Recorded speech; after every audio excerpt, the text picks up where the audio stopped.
Ok, vamos lá. Hoje a gente vai mergulhar em um dos capítulos mais, digamos, inesperados da Bíblia, Levítico 15. Sério, é um texto inteiramente dedicado a fluidos corporais. É isso mesmo que você ouviu. E de cara pode parecer um assunto meio estranho, talvez até um pouco desconfortável, né? Essa é a pergunta de US$ 1 milhão, né? Tipo, por que se preocupar com isso? Parece uma coisa tão aleatória, tão distante da gente, mas e se o verdadeiro sentido desse capítulo não tiver nada, mais nada a ver com o que a gente está pensando? Então, aqui está a grande virada de chave para a gente entender esse mistério todo. O foco não era limpeza física, tipo tomar banho, era algo muito, muito mais profundo. Como é que um povo cheio de imperfeições poderia conviver no dia a dia com a presença santa e avassaladora de Deus bem ali, no meio deles? Para a gente entender essas regras, a gente precisa voltar no tempo. Vamos tentar imaginar a cena. O povo de Israel, no meio do deserto, morando em tendas. A situação deles era algo absolutamente único na história. O que é realmente fascinante de pensar é essa proximidade. A presença sagrada de Deus não estava num templo distante, num monte sagrado, não. Estava literalmente no centro da vida cotidiana daquelas pessoas. Isso criava uma tensão constante, sabe? A santidade de Deus, pura e poderosa, convivendo lado a lado com a nossa fragilidade humana.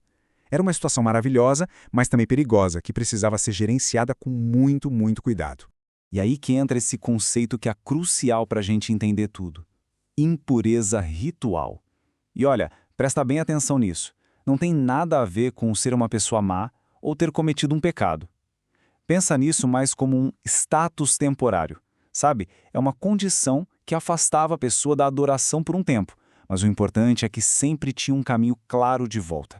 E essa comparação aqui mostra como a abordagem de Israel era radicalmente diferente. Enquanto os povos vizinhos viam essas coisas como maldições, possessão demoníaca, algo que levava ao banimento para sempre, Israel tratava como parte natural da vida. O sistema não era para ser uma sentença de exclusão, era para ser uma ponte de volta para a comunidade. Ok, então vamos ver como isso funcionava na prática. O capítulo 15 organiza tudo em 4 situações principais, quase como um manual prático para a vida em comunidade. A grande sacada do sistema era diferenciar o que é normal, o que faz parte da vida, do que é anormal, que talvez fosse um sinal de doença. Para os fluxos normais, a solução era bem simples, um tempo de espera e se lavar com água. Para os anormais, tinha um período um pouco maior e um pequeno sacrifício. Mas o mais importante é que ninguém ficava perdido, abandonado. Sempre tinha um caminho de volta. Isso, gente, era algo revolucionário para a época, especialmente para as mulheres. Num mundo que muitas vezes estigmatizava e marginalizava as mulheres por seus ciclos naturais, essa lei oferecia uma proteção e uma dignidade incríveis. Era um sistema que dizia: você pertence a este lugar e o seu retorno à comunidade está garantido. E tudo isso nos leva ao coração da questão, a grande ideia por trás de tudo. Afinal, por que todas essas regras? O verdadeiro propósito nunca foi punir, era proteger e restaurar. O próprio texto bíblico nos dá a resposta, preto no branco. O objetivo era duplo. Primeiro, proteger as pessoas da intensidade que é a presença de Deus e, segundo, proteger o espaço sagrado de Deus da impureza humana. Era uma relação de respeito mútuo, uma questão de sobrevivência espiritual mesmo. O perigo real nunca foi se tornar impuro. Isso acontece e faz parte da vida. O verdadeiro risco era a indiferença. Era se acostumar a viver longe, se conformar com a distância de Deus e da comunidade. Por isso, esse sistema não era um peso, era um presente, um mapa claro que mostrava o caminho de volta para casa. Só que essa história sobre pureza e restauração não para em Levítico. Ela viaja através dos séculos e explode num clímax impressionante de um jeito que ninguém poderia prever. Então vamos só recapitular a regra de ouro que a gente viu até agora. A impureza é contagiosa. Se algo impuro toca em algo puro, a impureza se espalha. Ela é transferida, certo?